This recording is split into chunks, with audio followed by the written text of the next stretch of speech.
Um, the next question I really wanted to ask is, we know that the education system kind of narrows down the choices of subjects we're choosing in the future. So I really wanted to ask, did you end up selecting university courses based on subjects you did in IB?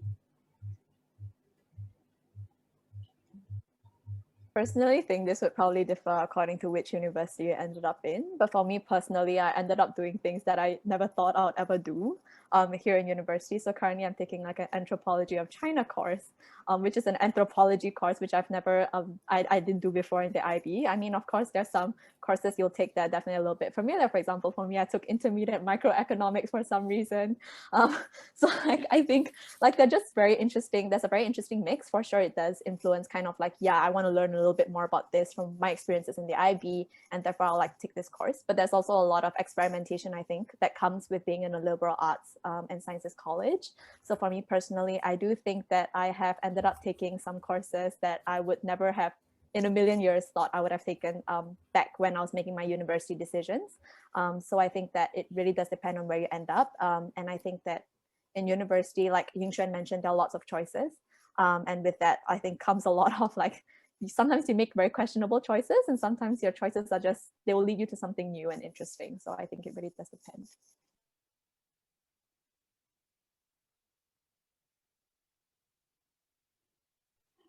For me, I did like math and science and all the sciencey stuff in IB. I ended up doing computer science in college, which was kind of what I wanted to do in the first place. So long story short, it's not a very interesting story. Most of the courses I take are computer science or math related. But I think that I'm really fortunate to be able to attend a U.S. college, and what that gives you is the ability to choose, I guess. So it's totally up to you whether you want to do it or not. If you're a math person and you take math classes and you really like it, and you know it's totally fine for you to go down that road. If you want to try out something different, that's also possible. So I guess that's one of the things you have to think about when choosing a college. Like if you go to UK, their syllabus is a little bit more restrictive, and so there are a set of courses that you have to take, and you have to be aware of that. For US, like there are no hard requirements, but you know, there are more years of college, so more money, so you have to think about that. Perhaps if you want to go into a more specialized degree and you want to be able to take courses that are not focused on breadth but on depth. So these are the factors that I would think about personally. For me, I'm taking law right now, and based on my IB subject selection, you'd think, yeah, that's a pretty appropriate course to be going with.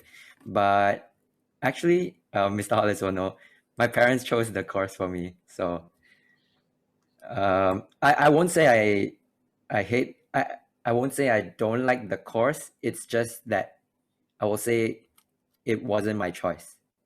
Yeah. And that being, having said that, I do believe it will be helpful for my future. I do believe the course is quite versatile.